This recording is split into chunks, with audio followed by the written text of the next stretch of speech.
The room was the color of forgetting, a flat, neutral beige that absorbed sound and emotion with equal efficiency.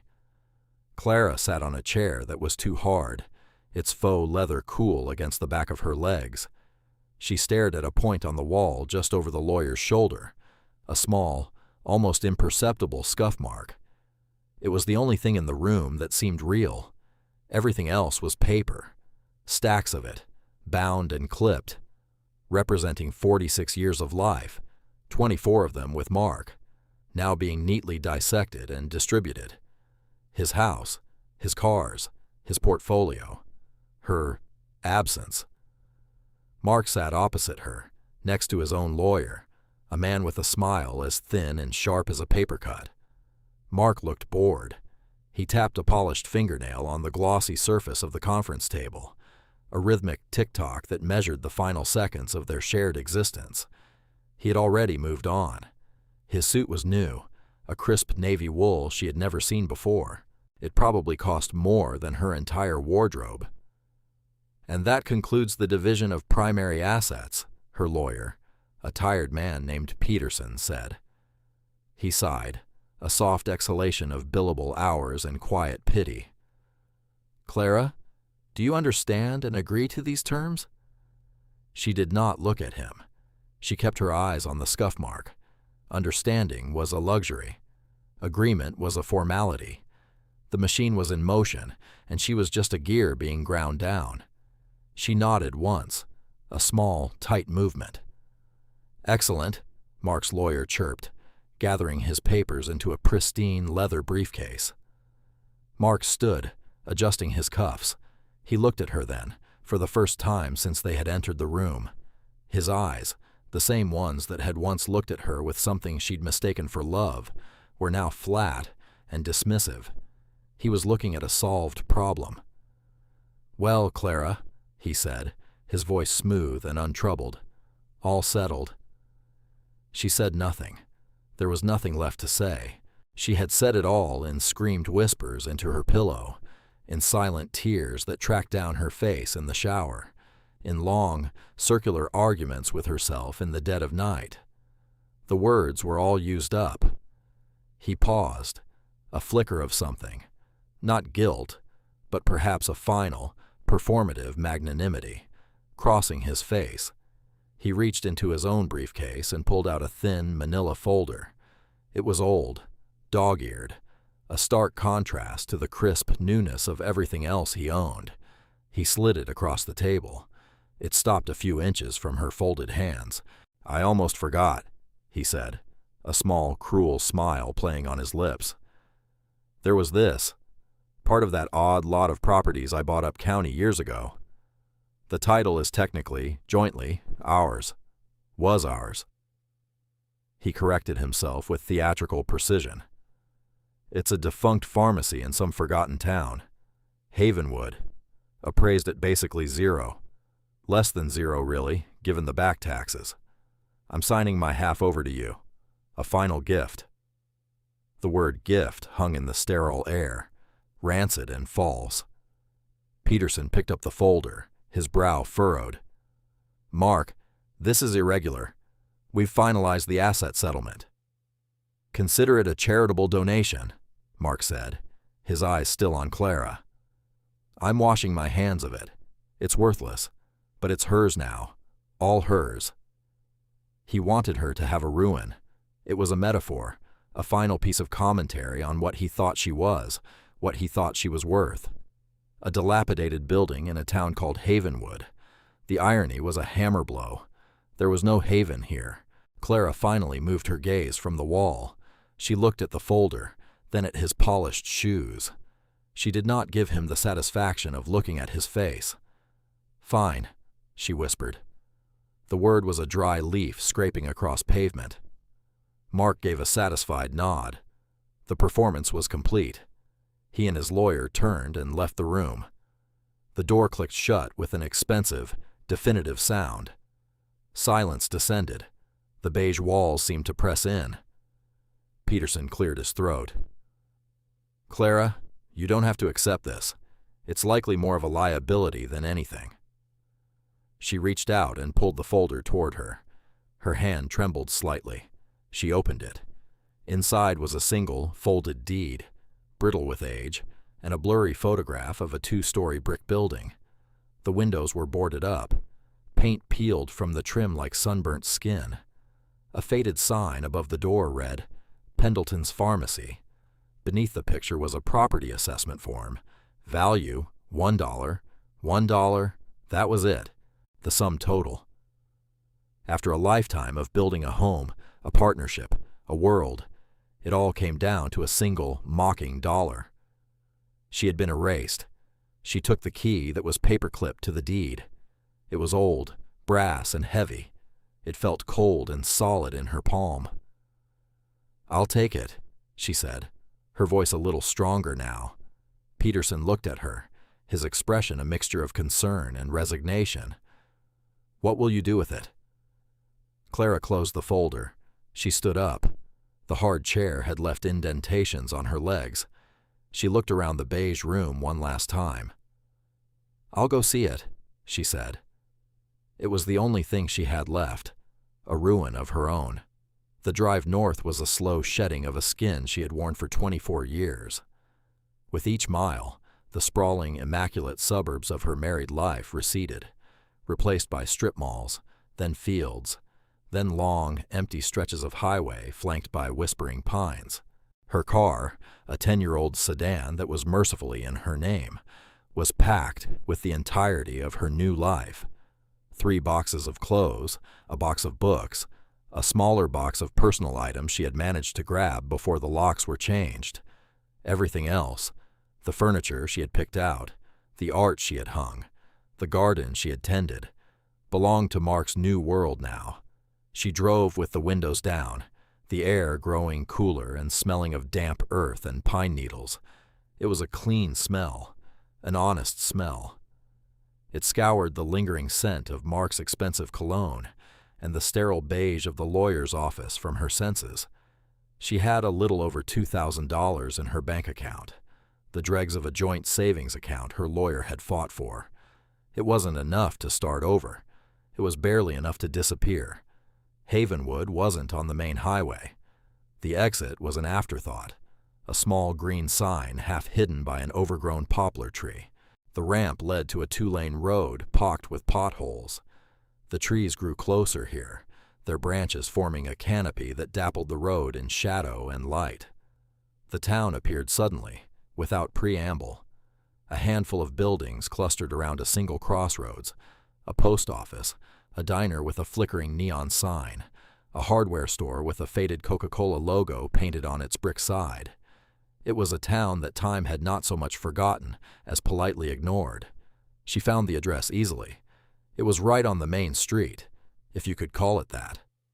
She pulled the car over and killed the engine. The silence was absolute, broken only by the ticking of the cooling engine and the distant caw of a crow. Pendleton's Pharmacy. The photograph had not done it justice. It had not captured the profound sense of abandonment. The brick was a faded, melancholy red, the mortar crumbling in places. The large plate glass windows on the ground floor were not just boarded up, but covered in thick sheets of plywood that were themselves warped and gray with age. Ivy had crept up one side of the building, its green tendrils probing the edges of the window frames like curious fingers. The second floor had windows that were not boarded, but were so filmed with grime they were opaque. A single shutter hung from a hinge, askew, like a broken wing. The whole building sagged, not just physically, but spiritually. It looked tired. It looked like it had given up. Clara felt a kinship with it. She got out of the car. Her legs felt stiff. She walked to the front door, her footsteps unnaturally loud on the cracked and weedy sidewalk. The door was solid wood, its dark green paint almost entirely gone, revealing the weathered gray grain beneath. There was a mail slot, its brass flap tarnished to a dull brown. She reached into her pocket and pulled out the key. It felt heavy, an object of purpose. She looked at the lock, a large, intricate thing of iron and brass. It looked ancient, impossible. Surely it was rusted shut. With a sense of grim inevitability, she slid the key into the lock. It turned. The sound was incredible. Not a rusty screech, but a series of deep, resonant clicks, a sequence of tumblers falling into place, a sound of well-oiled sleeping machinery being woken. It was a sound of quality. She hesitated, her hand on the tarnished brass knob. What was she doing? Peterson was right.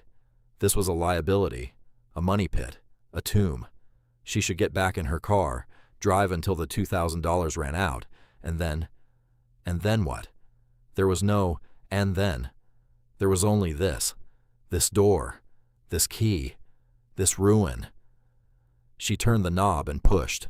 The door swung inward without a sound, no creak, no groan. It moved on its hinges with a silent, balanced grace. Clara stepped inside, into the darkness and the dust. The air was thick and still, heavy with the scent of old paper, dried herbs, and something else, something clean and resinous, like cedar. A single shaft of light pierced the gloom, lancing down from a grimy skylight high above, illuminating a swirling universe of dust motes. Her eyes adjusted slowly. The space was larger than she'd expected. A long, narrow room. Along the right-hand wall, a magnificent counter ran the entire length of the store. It was made of a dark, rich wood, its surface obscured by a thick coat of dust. But she could see the quality of it. It was a single, massive piece, its front carved with simple, elegant panels. Behind the counter, the wall was a floor-to-ceiling masterpiece of apothecary cabinets. Hundreds of tiny drawers, each with a small, brass pull handle and a porcelain label holder. Some labels were still intact, their elegant script faded but legible. Chamomile, lavender, valerian root. This was not the work of a simple shopfitter. This was the work of a craftsman, a master. She ran her hand along the edge of the counter. Beneath the grime, the wood was smooth, its edge worn into a soft curve by decades of use. She moved behind it, her feet scuffing on the tile floor. She pulled at one of the small drawers. It was stuck fast. She pulled harder, wiggling it, and it came free with a soft shush of wood on wood. The construction was exquisite. Tiny, perfect dovetail joints, almost invisible to the naked eye. The inside of the drawer was as finely finished as the outside. It smelled faintly of cloves. She walked the length of the counter, a growing sense of wonder pushing back the despair. The structure was a ruin, yes. It was neglected, abandoned, covered in the detritus of time. But the bones were beautiful. The walls were plumb. The floor, beneath the dust and a few scattered, broken tiles, was level. She looked up at the ceiling. It was pressed tin, intricate patterns of fleur-de-lis and vines, obscured by cobwebs and grime but seemingly intact. Mark had called it worthless. He saw peeling paint and boarded windows. He saw liability. He had never bothered to step inside. He had never held the key and felt the weight of it, never heard the sound of the lock turning. His world was one of surfaces, of appraisals and bottom lines. He had no eye for what lay beneath. He had looked at her and seen the same thing, a depreciating asset. At the very back of the room, past a swinging gate in the counter, was another door, a heavy steel door. It was set deep into the brick of the back wall. It had no handle, no knob, just a large, circular dial in the center. A vault. Clara stared at it. A vault in a pharmacy? For narcotics, she supposed. But it was enormous, far too large for that. It looked like a bank vault. She approached it cautiously. The dial was frozen, its numbers faded. There was no obvious way to open it. It was a metal question mark at the end of a dusty sentence. What was in the basement vault? The prompt in her memory, the title of her own strange story, echoed in her mind. This must be it. She turned back and looked at the long, dark room. The single beam of light from the skylight had shifted, now falling on a section of the apothecary drawers. It was not worthless. She felt it in her bones, a deep, resonant certainty. A thing isn't ruined just because it's broken. It isn't worthless just because it's been discarded. For the first time in months, maybe years, a feeling other than grief or anger stirred in her chest. It was small, a tiny, fragile flicker in the overwhelming darkness. It was curiosity. She had a key. She had a building. She had a mystery. It wasn't a life, but it was a start. The sun was setting, casting long shadows through the grimy windows of the second floor. Clara had made her way up a narrow, creaking staircase behind the main counter. The upstairs was a small apartment, a living area, a tiny kitchen, a bedroom, and a bath. It was in even worse shape than the store below. Plaster was crumbling, revealing the lath beneath. A dead bird lay on the windowsill in the bedroom. The air was stale with decades of disuse, but the layout was good. The windows, once cleaned, would look out over the main street and the hills beyond. It could be a home. Hunger, a dull ache she had been ignoring all day, finally made itself known. She had nothing. No food, no water. The water in the apartment sink was, predictably, not running. She locked the magnificent front door behind her, the click of the lock satisfying again, and looked across the street. The diner's neon sign, which read Eleanor's Eats, cast a warm, pinkish glow onto the twilight street. It seemed like the only source of life in the entire town. She crossed the street. A small bell chimed as she opened the door. The diner was warm and bright. It smelled of coffee and frying bacon. A long counter with red vinyl stools ran the length of the room, and a few booths lined the opposite wall. It was empty except for a woman behind the counter, wiping it down with a damp cloth. She was in her late 60s, maybe early 70s, with a cloud of white hair pinned up on her head and a face etched with the fine lines of a life fully lived. She looked up as Clara entered, her eyes a sharp, intelligent blue, taking in Clara's dusty clothes and tired expression. "Evening," the woman said, her voice warm and raspy. "Just closing up, but I can keep the grill on if you're hungry. You look hungry." Clara felt a ridiculous urge to cry. It was the first simple, unsolicited kindness she'd been shown in a very long time. "Yes," Clara managed to say. "Please, anything." She slid onto one of the stools. It sighed under her weight. "Coffee first," the woman said. It wasn't a question. She poured a thick, dark liquid into a heavy ceramic mug and pushed it in front of Clara. "I'm Eleanor." "Clara." She wrapped her cold hands around the mug. The warmth seeped into her skin. Eleanor moved to the grill. "Haven't seen you around before. Just passing through?" "No," Clara said, surprised at her own answer. "I don't think so. I just bought a property here." Eleanor stilled, a spatula in her hand. She turned. "Oh? Not much for sale in Havenwood. The Miller place went last spring. You're not a Miller." "No, Pendleton's Pharmacy." The name dropped into the quiet diner like a stone in a still pond. Eleanor's expression shifted. The friendly warmth was replaced by a guarded, intense scrutiny. She put the spatula down and leaned against the counter, her blue eyes searching Clara's face. "You bought Arthur's place?" she said, her voice low. "It was part of a settlement, a divorce." The word felt ugly and foreign in this warm, clean place. Eleanor continued to stare for a long moment. Then she seemed to come to a decision. The guard in her eyes softened, replaced by something like sympathy. "A city fella bought up the deed for back taxes years ago," she said, her voice softer now. "A developer. We all figured he'd tear it down for a parking lot someday. He never showed his face, just sent letters." "My ex-husband," Clara said quietly. "He signed it over to me." "As a kindness, I'm sure," Eleanor said, her tone laced with an irony so dry it could start a fire. She shook her head. "Men like that, they wouldn't know value if it bit them on the nose. They think everything can be measured in dollars and cents." She turned back to the grill, cracking 2 eggs onto the hot surface. They sizzled, a comforting, domestic sound. Arthur Pendleton was a good man, Eleanor said, her back to Clara.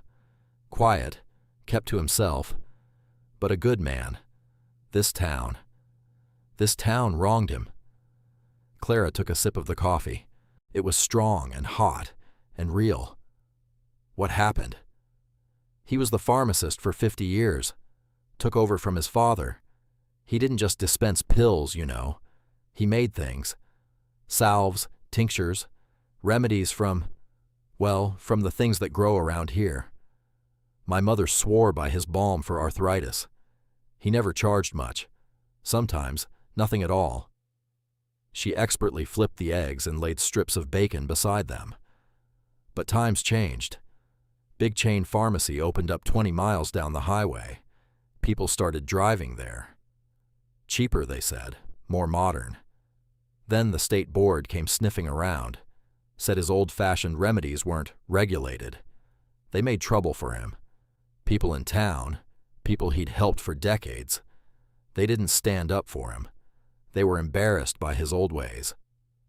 She slid a plate in front of Clara. 2 perfect sunny-side-up eggs, crispy bacon, a slice of thick toast. It was the most beautiful thing Clara had ever seen. He lost his license in the end. He just closed the doors one day, boarded it all up. That was 15 years ago.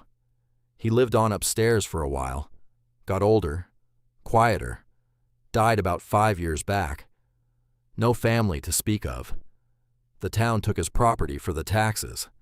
Then your husband bought it. Clara looked down at the plate. Arthur Pendleton, a quiet man who made things by hand, a craftsman, a man who was pushed out by a world that valued cheapness over quality, a man who was abandoned. The building, Clara said, her voice thick. Inside, the woodwork, it's beautiful. Eleanor smiled, a real genuine smile this time. Arthur's father built the place, but Arthur maintained it. He loved that building. He used to say the bones were good. That's what mattered. Good bones. Clara picked up her fork. Good bones. The phrase resonated deep inside her. There's a vault, Clara said. In the back. Eleanor's eyebrows went up. Ah, yes, the beast. Arthur's father had it put in after a robbery in the 20s. Arthur used it, but not for drugs. He kept his ledgers in there, his formulas. His whole life was in that vault. It won't open, Clara said. Eleanor chuckled. No, I don't suppose it would. Arthur was a particular man. He liked his puzzles. There's a trick to it. Always was. She leaned forward, her voice dropping to a conspiratorial whisper. He had a saying. He wrote it down everywhere, on his prescription pads, in his notebooks. A thing is not defined by its beginning, but by its balance. Clara looked at her, confused. Balance? That's all I know, Eleanor said, straightening up. Now eat. Your food's getting cold. Clara ate. Every bite was a revelation. The eggs were rich, the bacon salty, the toast a perfect vehicle for the runny yolk. It was simple food, honest food. It filled a hollowness inside her that went far beyond mere hunger. When she was done, she pushed the plate away, feeling more human than she had in months. She reached for her purse. How much do I owe you? Eleanor waved a dismissive hand. On the house. No, I can't. You're Arthur's successor now, in a manner of speaking, Eleanor said, her expression serious. He never let me pay for a thing. Said community wasn't a transaction. Call it a down payment on you fixing up that place. It's been an eyesore for too long. It deserves better. So did he. She looked at Clara, her blue eyes piercing. So do you. Clara felt that lump in her throat again. She swallowed it down. Thank you, she said. You staying in the apartment upstairs? Eleanor asked. Clara nodded. It's not in great shape. I've got a spare cot and some blankets in the back, and a camp stove.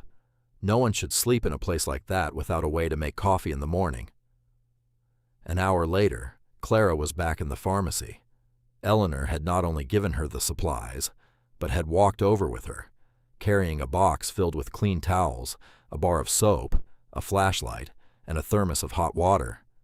She had stood in the dusty doorway, looked around at the magnificent, grimy cabinets, and nodded slowly. "Good bones," she'd whispered, before bidding Clara good night. Now, alone again in the vast, dark space, Clara felt a shift. The building was no longer just a ruin. It was a legacy. It was Arthur's place, and it was hers. She shone the flashlight beam on the great steel door of the vault. A thing is not defined by its beginning, but by its balance. She ran her hand over the cold steel dial. It was a combination lock, a beginning number, a direction, another number. But what was the balance? She looked around the room, the flashlight beam cutting through the darkness. It fell on the apothecary drawers, on the perfectly aligned rows, the neat porcelain labels. Balance. Her eyes scanned the labels, most of them faded or missing. Chamomile, lavender, St. John's wort. Then she saw it. A drawer, slightly different from the others. It was at waist height, directly in the center of the vast wall of cabinets. Its label was not porcelain, but etched directly into the brass pull. The label read, A. Pendleton, Proprietor, established 1908, the beginning. Her heart started to beat faster. 1908. She turned to the vault. A beginning. But what about the balance? She thought about Arthur, a man who lived upstairs and worked downstairs, a man of science and nature, a man of the past living in the present. Duality. Balance. She looked at the year. 1908. What if the balance was its opposite? Not a number, but a reflection. Her hands, slick with a nervous sweat, went to the dial. She wiped them on her jeans. The numbers on the dial were from 0 to 99. She took a deep breath. Beginning. 19. She turned the dial to the right, passed 19 once, then stopped on it. Balance. 08. She turned the dial to the left, passed 08, and stopped. Her mind raced. Balance. Reflection. What was the reflection of 1908? Maybe the end. When did he die? Eleanor had said about 5 years ago. That would be around 2017, 2018. It felt too arbitrary. Balance. She looked at the numbers again. 19, 08. What if it wasn't two separate numbers? What if it was a sequence? She tried again. Right to 19, left to 8. Then what? She thought of the drawer again. Established 1908, the beginning. And on the other side of the store, on the front door, was a small brass plate she'd noticed earlier. She went to it, shining her light. It was tarnished, but she could make out the words. Pendleton and Son, purveyors of fine medicinals and sundries. Nothing. No numbers. She went back to the vault, frustrated. She was tired. This was foolish. It was a rusted old box. But she couldn't let it go. Eleanor's words echoed. His whole life was in that vault. Balance. She looked at the dial. She looked at the drawer. 1908. What if the balance wasn't another number, but the number itself? A balance of forces. Right to 19. Left to 8. Then she had an idea. A foolish, simple idea. The balance. A return to center. Right to 0. She turned the handle. It didn't budge. Defeated, she sagged against the cold steel. She was chasing ghosts. She was an architect, a designer of clean, logical spaces, not a solver of riddles left by eccentric old pharmacists. Her hand rested on the dial, and she idly spun it. It moved smoothly, with that same well-oiled feel as the front door hinges. This vault was not rusted shut. It was waiting. A thing is not defined by its beginning, but by its balance. Maybe it wasn't about numbers on the dial. Maybe it was about the building itself, the balance of the building, She thought of the perfect dovetail joints, the level floor, the plumb walls. She looked at the drawer again, established 1908, and then her eyes caught something else. On the opposite wall, at the exact same height, was a small, framed certificate. It was almost black with grime. She walked over and wiped it with her sleeve. It was a license from the State Board of Pharmacy. The name read, Arthur Pendleton. The date of issue was 1958, 1908, 1958. The beginning of the pharmacy. The beginning of Arthur's career as its steward. 50 years. A perfect balance. She hurried back to the vault, her heart pounding in her chest. This felt right. She spun the dial to clear it. Right, 3 times past 0, stopping on 19. Left, 2 times past 0, stopping on 8. Right, 1 time past 0, stopping on 58. She hesitated. Then she turned the dial left, back to 0. The balance. She reached for the handle, a large, spoked wheel in the center of the door. She pulled. With a deep, profound thump, heavy bolts retracted within the door. She pulled again, and the massive steel door swung silently outward, just like the front door of the shop. It moved with an impossible, balanced grace. The air that drifted out was cool and dry, smelling of old leather and paper. Clara shone her flashlight inside. It was a small, walk-in space, shelved from floor to ceiling. But instead of cash or drugs, the shelves were filled with books, dozens and dozens of them. Thick, leather-bound ledgers, their spines stamped with gold leaf years. 1908, 1909, 1910, all the way into the 2000s. On a small wooden desk in the center of the vault sat one final ledger, laid open. Next to it was a small, velvet-lined box. This was it. This was the legacy document, the heart of the building, the life of Arthur Pendleton. She stepped inside, feeling as though she were entering a sacred space. She ran her fingers along the spines of the ledgers. It was a library of a life, of a town. She walked to the desk. The open ledger was filled with elegant, looping script. It wasn't just numbers. It was notes. June 4th, 1962. Mrs. Gable came in for her arthritis balm. The wintergreen is low. Must forage for more near Miller's Creek. Refused payment.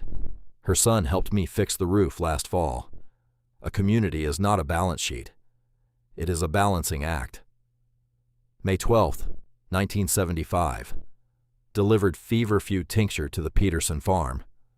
Their youngest has migraines. The boy has a good mind for engines. He looked at my delivery truck. Told me the carburetor needed adjusting. He was right. Good trade. September 3rd, 1998. The man from the State Board called my chamomile infusion unsubstantiated folk medicine. I have seen it soothe a colicky baby 100 times. What is more substantial than a sleeping child? Clara sank into the small wooden chair at the desk, her legs suddenly weak. She read page after page. It was a record of transactions, yes, but not financial ones. It was a record of care, a ledger of kindnesses given and received, a detailed account of a quiet man's fierce, protective love for his community. He wasn't a failed pharmacist. He was the town's heart, and the town had let it stop beating. Her eyes fell on the velvet box. She reached out and opened it. Inside, nestled on a bed of faded black velvet, was not jewelry or gold. It was a set of tools, tiny, intricate tools made of steel and brass, mortars and pestles no bigger than her thumb, tiny scales, miniature spatulas and presses. They were tools for a master craftsman working on a minute scale, the tools of an apothecary. Beneath them was a folded piece of paper. She carefully unfolded it. It was a letter written in the same elegant hand. "To whoever finds this place," it began, "if you have opened this vault, you are either very clever or very patient. I hope you are both. This building is not a business. It is a trust. It has sheltered my family, and served this town for a century.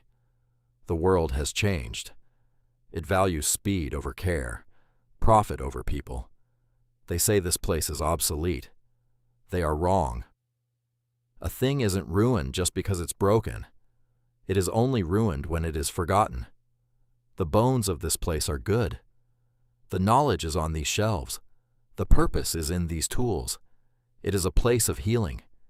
It needs a steward, not an owner. Do not let it be forgotten.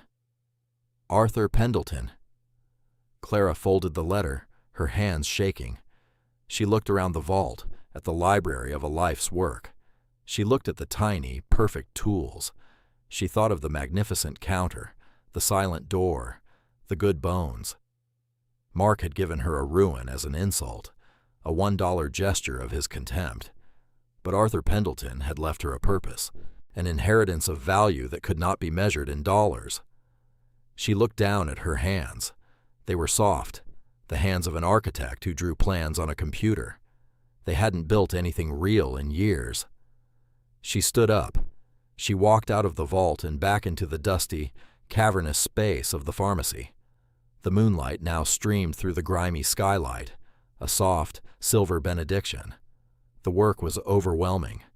The dust, the grime, the broken plaster, the dead wiring, the silent pipes. It would take thousands of dollars she didn't have. It would take years. It was impossible. And yet, she picked up a dusty rag from the floor. She walked to the magnificent mahogany counter, and she began to wipe away the first layer of grime. A small, clean patch of dark, glowing wood appeared. Progress, small but real.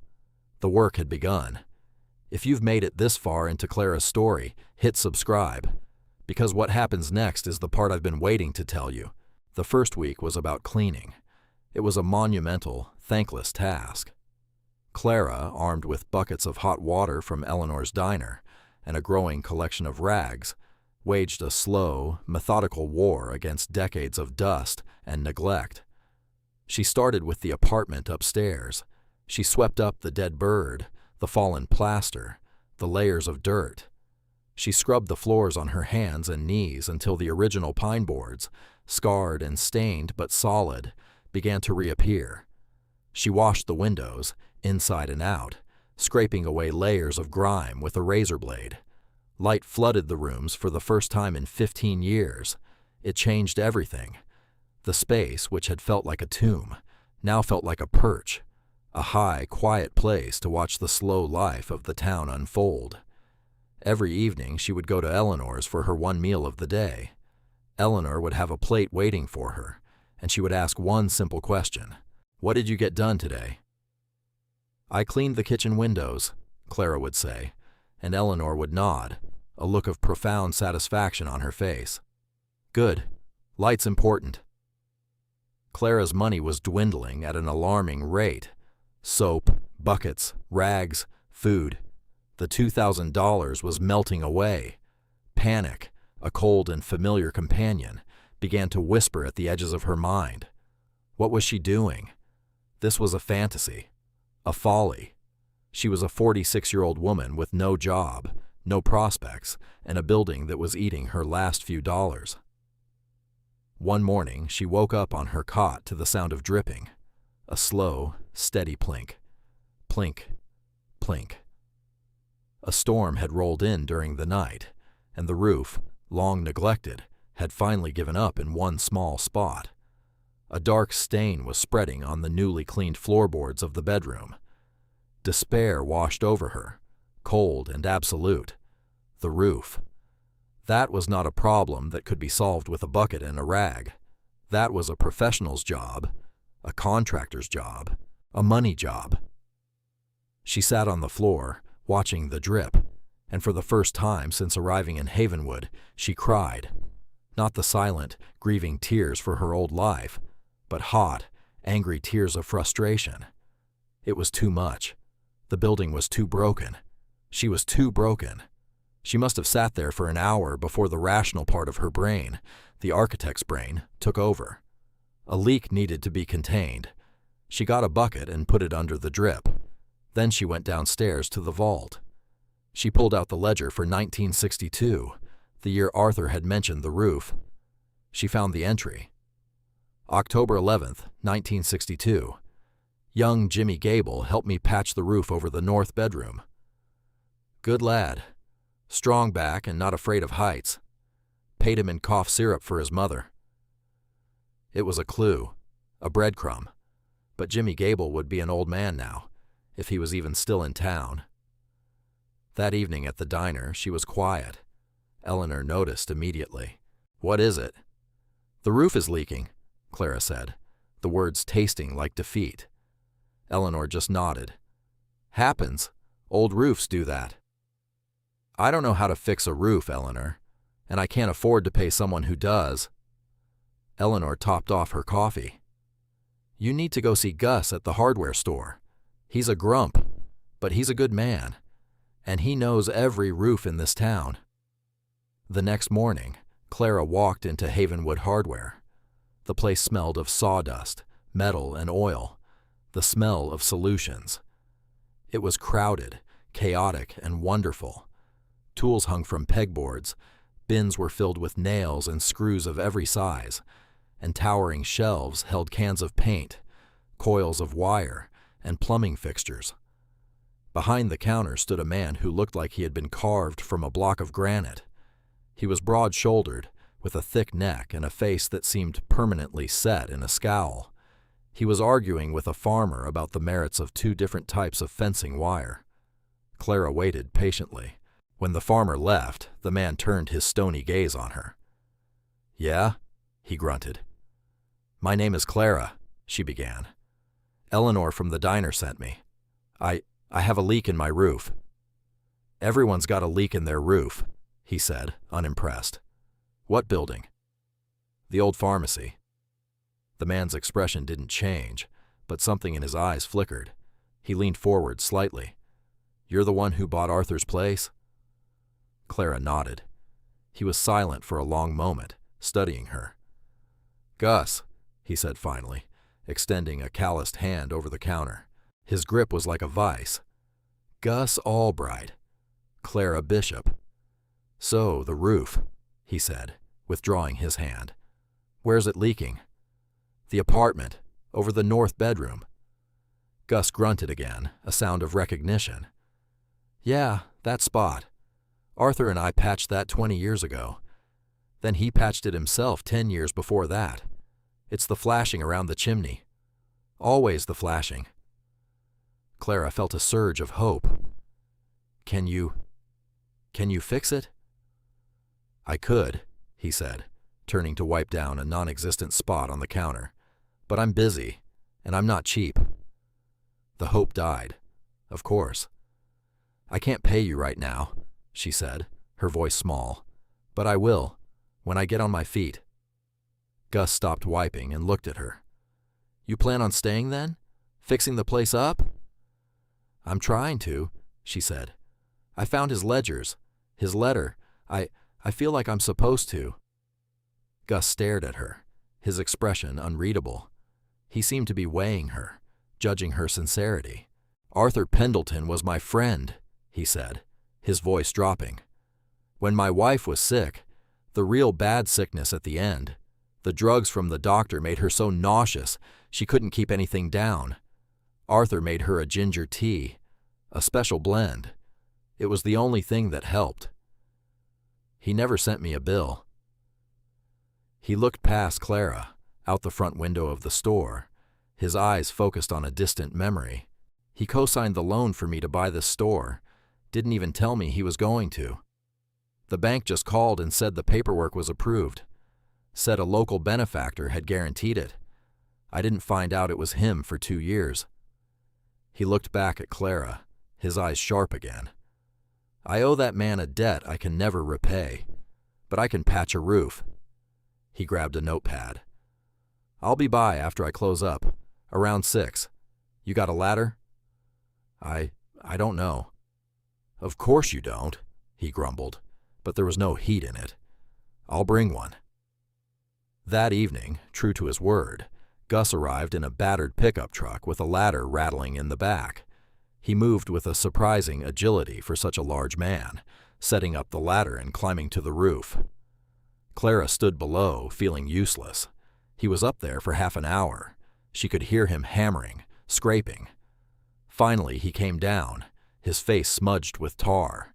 "It's a patch, not a fix," he said, wiping his hands on a rag. "The whole roof needs to be resealed, but it'll hold you through the winter." "Gus, thank you," she said, her voice thick with gratitude. "I don't know what to say." "Don't say anything," he grunted. "Just keep working. Don't let that place fall down." He looked at the pharmacy, a strange, soft expression on his rough face. "Arthur would have liked that you're cleaning the windows." He started to pack up his tools. "Wait," Clara said. "Let me pay you for the materials at least." "Call it a donation to the cause," he said. "But," he paused, looking at her, "you're going to need more than rags and elbow grease. You're going to need tools, materials. That costs money." "I know," she said quietly. "I need help here in the store," he said, not looking at her. "Mornings, unpacking stock, sweeping up. It's not much, but it's pay." Clara stared at him, stunned. "A job. I could also pay you in store credit," he added gruffly. "Might be more useful to you right now. Your call." "Store credit," she said immediately. "Definitely store credit." Gus gave a short, sharp nod. It was the closest he came to a smile. "Be here at 8 tomorrow morning. Don't be late." He got in his truck and drove off. Clara stood on the sidewalk, watching his taillights disappear. The bucket in her bedroom was still catching the last few drips from the saturated plaster. But the leak was stopped. A patched roof. A job. A way forward. The arrangement with Gus changed everything. Mornings, Clara worked at the hardware store. She learned the difference between a lag bolt and a carriage bolt, the varieties of sandpaper grit, the arcane language of plumbing fittings. Gus was a demanding but patient teacher. He never offered praise, but when she correctly identified the right washer for a customer, he would give one of his curt nods, which felt like a standing ovation. Afternoons, she worked on the pharmacy, armed with supplies from the store. She bought spackle and a putty knife and began the painstaking process of repairing the crumbling plaster walls in the apartment. She sanded down the old, scarred pine floors. She bought a gallon of simple white paint and began to transform the dingy, water-stained rooms. Each task was a lesson. Each repair was a small victory against the decay. She was not just fixing a building. She was learning a new language, the language of her own two hands. She was an architect who had only ever dealt in theory. Now she was a builder, dealing in reality. One afternoon, as she was prying the warped plywood off the front windows of the shop, a stray cat appeared. It was a skinny orange tabby with one torn ear, and it watched her from a safe distance across the street. She had seen it around town, a fleeting shadow in alleyways. She went on with her work, pulling the last of the nails with a crowbar Gus had loaned her. The plywood came away with a groan, revealing the huge plate glass window beneath. It was miraculously intact, just covered in a thick film of grime. She went inside to get her cleaning supplies. When she came back out, the cat was sitting on the steps, right by the front door, as if guarding the place. It looked at her with intelligent green eyes. "Hello there," she said softly. The cat blinked slowly, a sign of trust. That evening, she asked Eleanor about it. "Oh, that's Marmalade," Eleanor said, placing a plate of pot roast in front of her.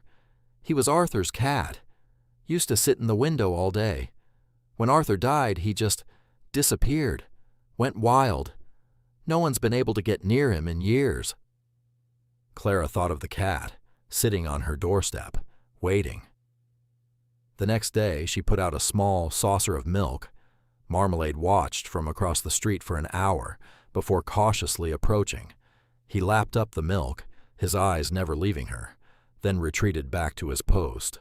This became their routine. Word of her project was spreading through the small town. People would slow their cars as they drove by, looking at the newly uncovered windows, the slow but steady progress. One day, an elderly man in overalls stopped on the sidewalk while she was sanding the front door. "You're doing good work," he said, his voice a gravelly rumble. "That door is solid oak. Arthur's dad hauled it all the way from a church in Scranton that was being torn down." Another day, a woman from the post office brought her a cold glass of lemonade. "It's so wonderful to see light in those windows again," she said. "We all missed Arthur's cat." The community, which had once turned its back on Arthur, seemed to be slowly, tentatively, reaching out to his successor. They weren't offering help, not yet. They were watching, assessing. The real turning point came with the plumbing. Clara had managed to get the electricity turned back on. The wiring, thankfully, was sound, but the water was a dead end. She turned the main valve in the basement and heard nothing. The pipes were seized, or broken, or both. This was another problem beyond her skill set. She mentioned it to Gus. "That'd be Bob Peterson's territory," he said, not looking up from the lawnmower engine he was dismantling. "He's the only plumber in a 20-mile radius. Good, but slow as molasses in January." "Is he expensive?" Clara asked, dreading the answer. "He's fair," Gus said, "but he's got a 6-week waiting list." 6 weeks without running water. Clara's heart sank. 2 days later, a rusty van pulled up in front of the pharmacy. A lanky man with a perpetually surprised expression and a plumbing snake coiled over his shoulder got out. "You Clara?" he asked. "Yes." "I'm Bob. Gus said you had a water situation." "He did, but he said you had a waiting list." Bob shrugged. "Had a cancellation. Figured I'd swing by." He peered past her into the pharmacy. "Wow, haven't been in here since I was a kid. Arthur Pendleton gave me a licorice stick every time I came in with my mom." He spent the next 3 hours in the musty basement. Clara heard clanging, cursing, and the sudden, violent roar of water moving through ancient pipes for the first time in a decade and a half. He emerged, wiping his hands on an already filthy rag. "You got water," he announced.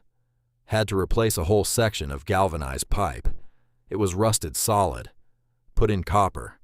Should last you another 50 years. He followed her upstairs to the apartment. She turned the tap in the kitchen sink. Water, glorious, clear, running water, gushed out. She turned to him, her face beaming. "Thank you, Bob. What do I owe you?" Bob shuffled his feet. "Well, the thing is, see, when I was starting my business, I needed a loan for this van. Bank wouldn't give it to me. Arthur did. A personal loan. No interest. Just told me to pay him back when I could." He looked at the floor.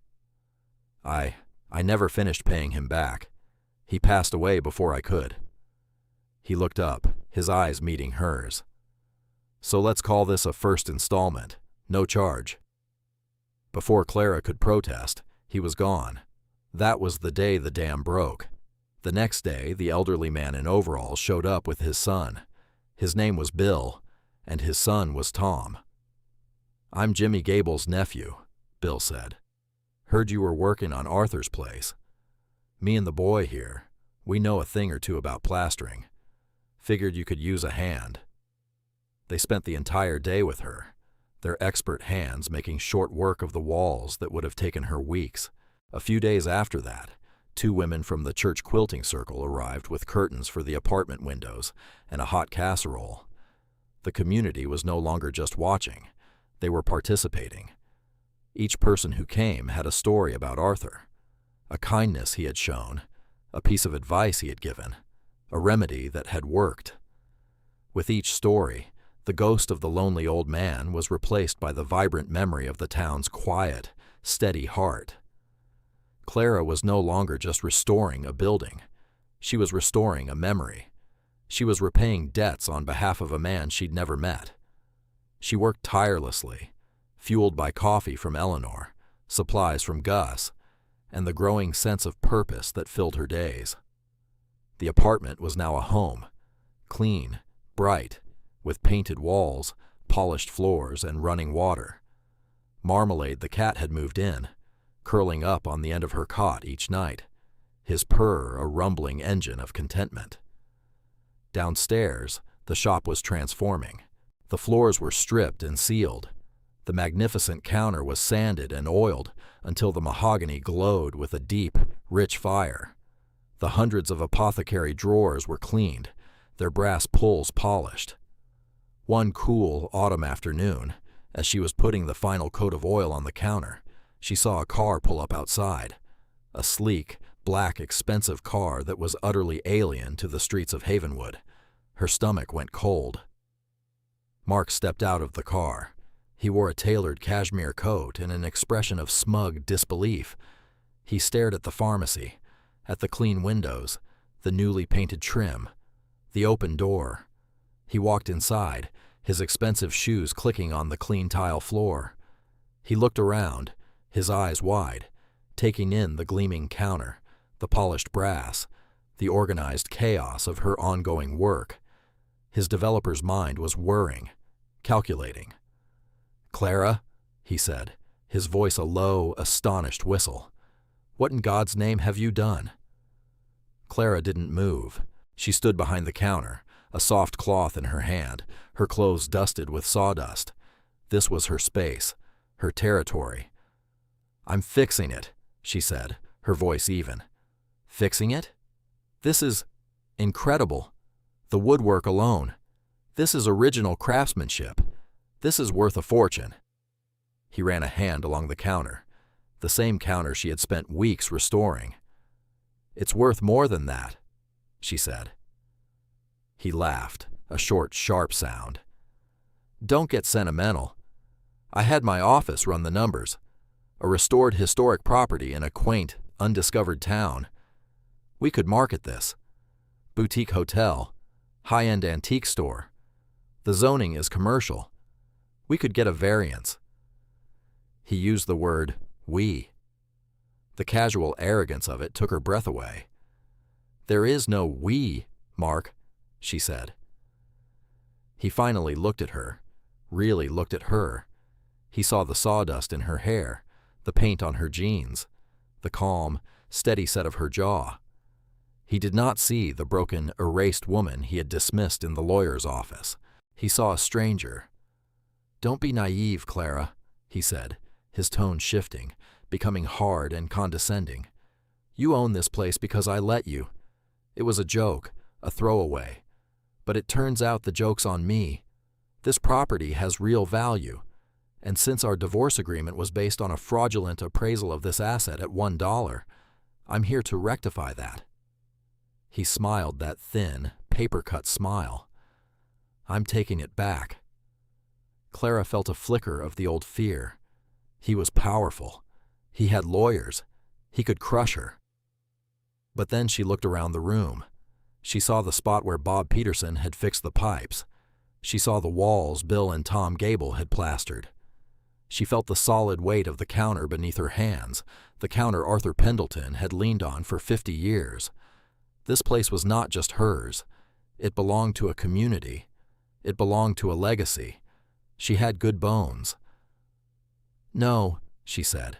Her voice was quiet, but it filled the large room. "You're not." "I have the best lawyers in the state," he sneered. "You have a part-time job at a hardware store. Do the math."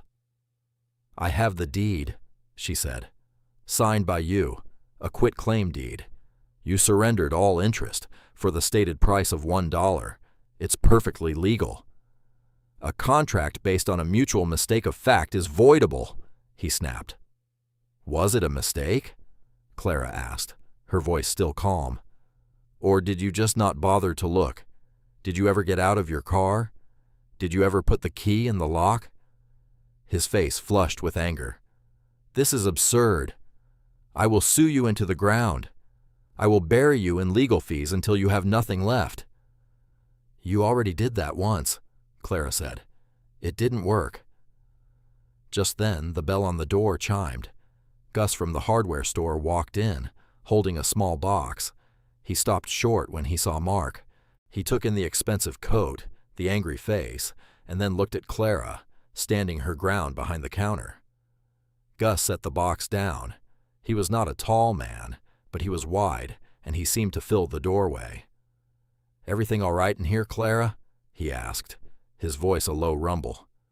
Mark glanced at Gus, a dismissive, sizing-up look. "This is a private conversation."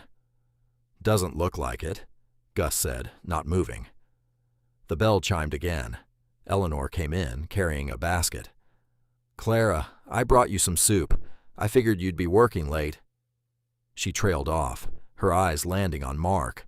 Her friendly face hardened into a mask of cold fury. "You," she said, her voice dripping with contempt. "The developer. I should have known you'd crawl out from under your rock when you smelled money." Mark looked from Gus to Eleanor, a flicker of uncertainty in his eyes. He was out of his element. These were not people who could be intimidated by the brand of his suit or the cost of his car. "This has nothing to do with either of you," he said, trying to regain his footing. "This has everything to do with us," Eleanor shot back. "This is Arthur's place, and now it's Clara's place. It's part of our town. It's not for sale." Mark stared at them, at the united front of the grumpy hardware store owner and the fiery old diner cook. He looked at Clara, so calm and rooted behind her counter. He was an invader here, and he knew it. He made one last attempt. "This isn't over, Clara. You'll be hearing from my lawyer." "I'm sure I will," she said. He turned, his movements stiff with fury, and stalked out of the pharmacy. The door swung shut behind him. Through the newly clean window, they watched him get into his black car and speed away, kicking up a cloud of dust.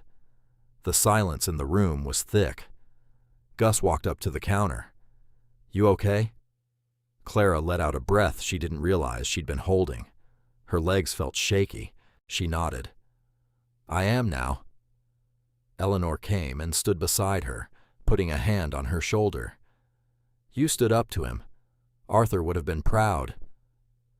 Clara looked at her two friends, at the beautiful restored space around her. She had been given a ruin, and from it she had built a fortress and a family. "He's not wrong," Gus said gruffly. "He'll sue." "Let him," Clara said, a fierce, unfamiliar joy surging through her. "This place is not a line item on a balance sheet. Its value can't be appraised." She looked towards the back of the shop, towards the heavy steel door of the vault. She knew there was more to Arthur's story, more to discover, and she knew with an unshakable certainty that whatever came next, she would face it. The house, the legacy, it held. And so would she. The lawyer's letter arrived a week later, as expected. It was delivered by a courier, a crisp, intimidating packet of expensive paper filled with legal threats and demands. It spoke of fraudulent conveyances, unjust enrichment, and imminent legal action. Clara read it in her small, clean kitchen upstairs, with marmalade purring on the windowsill and the smell of fresh paint still in the air. A year ago, a letter like this would have shattered her. It would have been proof of her powerlessness, another wave in the storm that had wrecked her life. Now she just folded it neatly and placed it on the table. It was just paper, words from a world she no longer inhabited. Her world was here, in the weight of the hammer in her hand, the smell of oiled wood, the taste of Eleanor's coffee, the gruff approval in Gus's nod. Mark could not touch that world. That evening, she took the letter to the diner. Eleanor read it, her lips thinning with every paragraph. Gus, who had come in for his dinner, read it over her shoulder, his face impassive as stone. "He's going to try to bury you in motions," Eleanor said, pushing the letter away as if it were contaminated. "Force you to hire a lawyer you can't afford." "There's a lawyer over in Cooperstown," Gus said. "Old man Hemlock. He's semi-retired, but he's sharp as a tack and mean as a snake. And he hates developers, especially city developers." "Can I afford him?" Clara asked. Probably not, Gus admitted. But he knew Arthur. Arthur made a poultice for his shingles that was the only thing that gave him a night's sleep for a month back in '88. Gus pulled a worn leather wallet from his back pocket and took out a $100 bill, placing it on the counter. For the retainer. Eleanor opened her cash register. "The town's with you, Clara," she said, adding another $100 to the pile. "This isn't just your fight." Before the week was out, they had raised nearly $1,000. Bill Gable chipped in, Bob the plumber, the woman from the post office. People she barely knew stopped her on the street and pressed $20 bills into her hand. It was a war chest built of small kindnesses, a fund raised in memory of Arthur Pendleton. Clara drove to Cooperstown and met with Old Man Hemlock. He was exactly as Gus had described, ancient, sharp, and fueled by a burning dislike for bullies. He read Mark's letter, then the quitclaim deed, and a slow, predatory smile spread across his wrinkled face. "This is beautiful," he cackled. He gave away a winning lottery ticket because he was too lazy to scratch it, and now he wants a refund. Let him sue. We'll drown him in his own depositions. Clara left his office feeling lighter than she had in years. The threat was still there, but it was no longer her burden to carry alone. With the legal battle in capable, if cantankerous hands, Clara turned her full attention back to the pharmacy. The ground floor was now clean, repaired, and glowing. It was a beautiful, empty vessel. The question was, what would she fill it with? She didn't want to open a modern pharmacy. That world of regulations and corporations was what had crushed Arthur. She wanted to honor his legacy. The answer, as always, was in the vault. She began to spend her evenings there, poring over Arthur's ledgers, but she started to look beyond the daily entries and the financial records. Tucked away on a high shelf, she found a different set of books. They were smaller, bound not in leather, but in simple, sturdy canvas. They were not ledgers, they were journals, and they were not about the town.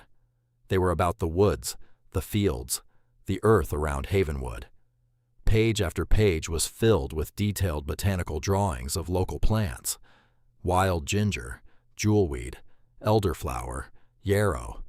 Beside each drawing were notes written in Arthur's precise script, notes on where to find them, when to harvest them, how to dry them, what properties they held. It was a complete, exhaustive pharmacopoeia of the region, a lifetime of quiet observation and study. This was the real treasure. Not the woodwork, not the building, but this knowledge. This was the heart of his practice. In the back of the final journal, she found a section titled Formulas. Here were the recipes: the arthritis balm for Mrs. Gable, the ginger tea for Gus's wife, the migraine tincture for the Peterson boy. Dozens of them, each one a testament to his deep, practical wisdom. She could bring this back, not as unregulated medicine, but as something else, as wellness, as history, as craft. She could make the salves, the balms, the teas.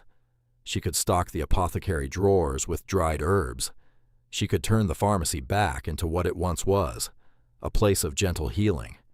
The idea took root and grew with a fierce energy. This was her purpose. This was how she would honor the trust Arthur had placed in her. But there was one last secret in the vault. She felt it. One night, while going through the journals, she noticed something about the final volume, the one that covered the last years of his life. It was slightly thicker than the others. She ran her hand along the edge of the canvas cover. Near the spine, she felt a slight irregularity, a stiffness. With a delicate touch, she used a small penknife to probe the inside cover. The thick paper lining was not fully glued down. There was a slit. It was a hidden pocket. Her heart hammered. This was it, the final revelation. Carefully, she slid her finger into the pocket and pulled out what was hidden inside. It was not a letter. It was a small, thin booklet, the kind people used to use for savings account passbooks. And tucked inside it, a single, yellowed newspaper clipping. She looked at the passbook first. It was from a bank in Albany. The account was in the name of Arthur Pendleton, in trust for— Clara's breath caught in her throat. In trust for Clara Bishop. The account had been opened 24 years ago, the year she had married Mark. There was only one deposit, for $10,000. But over the years, with interest compounding in silence, the balance had grown. It was now a little over $87,000. She stared at the number, unable to process it. Why? How? He didn't know her. Then she saw the newspaper clipping. It was an engagement announcement from the Albany Society pages. A picture of a much younger Clara, smiling and naive, on the arm of a handsome, ambitious Mark Bishop. The headline read, "Local architect to wed, promising real estate developer." She sank into Arthur's chair, the passbook trembling in her hand. It made no sense. She read the text of the announcement. It mentioned her parents, both deceased. It mentioned Mark's parents. And then a single line she had forgotten was ever written. The bride is the granddaughter of the late Elias Thorne, of Havenwood. Elias Thorne, her mother's father, a man she had never met. He had died long before she was born. Her mother had never spoken of him, or of Havenwood. She had always said she was an orphan, that her family was gone. Clara's mind reeled. She scrambled for the oldest ledger in the vault, the one from 1908. She flipped through the brittle pages, looking for a name. Thorne, and there it was, entry after entry. Elias Thorne, carpentry work on shelves, paid in cash. Elias Thorne, helped plane the counter, paid in liniment for his hands. He was the craftsman, the man who had helped Arthur's father build this place, her grandfather. She pulled out another ledger from the 1940s. She found what she was looking for, an entry in a different, shakier hand, Arthur's father's. Elias passed today, a good man, a fine craftsman. His daughter left town years ago. No one knew where she went. A shame. Her mother had run away from this town, from this life. She had erased her own history, and in doing so had erased Clara's. Arthur Pendleton must have seen the announcement. He must have recognized the name. He knew who she was. He had been watching over her, in his own quiet way, for her entire adult life. The trust fund wasn't for a stranger. It was for the granddaughter of his friend, the man who had helped build the bones of this very building. This was not an inheritance of chance. It was a birthright. The money was a practical gift, a safety net he had woven for her from afar. But the real gift was this knowledge, this connection. She was not a drifter who had stumbled upon a ruin. She was coming home. She finally understood the depth of Arthur's legacy. He hadn't just cared for the town. He had cared for the memory of his friend. He had seen a piece of that friend in a stranger's engagement photo and had decided to act, creating a silent, patient promise of help that had waited decades to be fulfilled. Clara sat in the quiet vault for a long time, the passbook in her hand. The $87,000 would change everything. It would end the lawsuit with Mark. She could pay him a nuisance fee to disappear forever. It would allow her to finish the restoration properly, to buy the herbs and jars and equipment she needed, to bring Arthur's work back to life. But more than that, it reframed her past. Her mother's secrecy was not a void, but a story with a place and a name. Her own sense of being rootless was an illusion. Her roots were here, in the very grain of the wood of the counter, in the solid brick of the walls. Her grandfather's hands had touched these things. She thought of her mother, who had lived her life pretending to be an orphan. Had she been ashamed of this small town, of her carpenter father? Or had she been running from some pain Clara couldn't understand? She would likely never know, but she could honor the man her mother had tried to forget. She could give Elias Thorne's work a second life. She closed the passbook. The work ahead was no longer just about honoring Arthur. It was about reclaiming her own story. The first thing she did was write a check. She drove to Cooperstown and gave it to Old Man Hemlock, Offer him 20,000, she said, to sign a document saying he will never contact me or come near this property again. Hemlock raised a bushy white eyebrow. You could fight him and win. I know, Clara said, but my time is more valuable than my money. I want to build things, not fight battles. Arthur's ledgers taught me that. Hemlock gave her a long, appraising look, and then a slow grin spread across his face. Arthur Pendleton would have liked you. A lot. Mark, predictably, took the money. For him, it had always been about the bottom line. He signed the papers and vanished from her life for good, a ghost finally exorcised by a check. With the remaining money, the work on the pharmacy accelerated. Clara hired Bob Peterson to install a new, energy-efficient furnace. She hired a crew, overseen by Gus, to properly insulate and reseal the entire roof. She bought a new water heater, but the rest of the work she did herself, or with the help of her new friends. She spent weeks meticulously restoring the apothecary drawers, cleaning the porcelain labels, lining each one with fresh paper. She used Arthur's journals as her guide, venturing into the woods and fields around Havenwood. Eleanor, who had grown up with this knowledge, went with her, teaching her to identify the plants Arthur had drawn, to see the world through his eyes. They gathered yarrow and St. John's wort from the sunny fields, wild ginger from the shady creek beds, lavender from a forgotten patch behind the old church. They dried them in the warm, airy apartment upstairs, filling the space with their rich, earthy scents. The pharmacy was coming back to life. The drawers were slowly being filled, not with pills, but with the bounty of the land.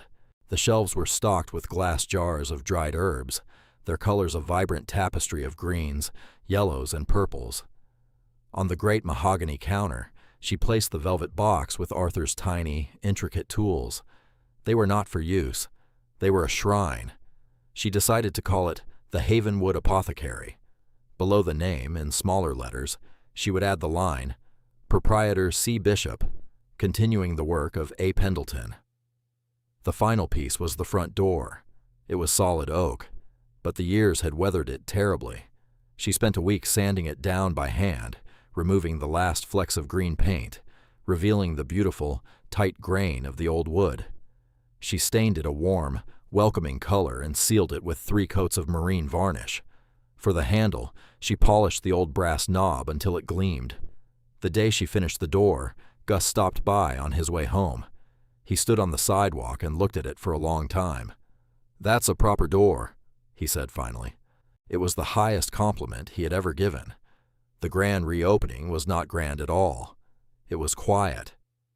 Clara just unlocked the door one Saturday morning.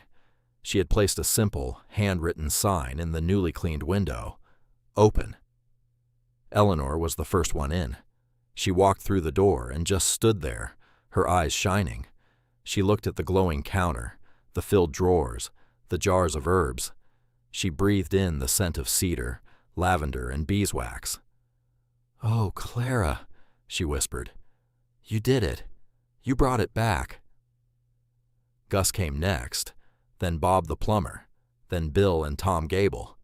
Soon the shop was filled with the people of Havenwood. They walked around with a kind of reverence, touching the counter, reading the labels on the jars, sharing stories of the last time they had been in this room. They weren't just customers. They were pilgrims, returning to a place they thought was lost forever. Clara didn't sell much that day. A few tins of her handmade lavender salve, a bag of chamomile tea. But that wasn't the point. The currency of the day was not money. It was smiles and handshakes and shared memories. Late in the afternoon, a young woman came in with a crying baby. She looked exhausted. "I'm sorry," the woman said. "He's teething and nothing seems to work." Clara thought of Arthur's journals. She went to one of the drawers. "Arthur Pendleton used to make a chamomile and clove infusion for teething," she said softly. "It's very gentle. Let me make you a small bottle. No charge." She went behind the counter, the same counter her grandfather had helped to build, and began to measure out the herbs. In that moment she felt the circle close. The legacy was not just restored, it was alive, it was continuing. The sun began to set, casting a golden light through the large front windows. The last of the visitors had gone.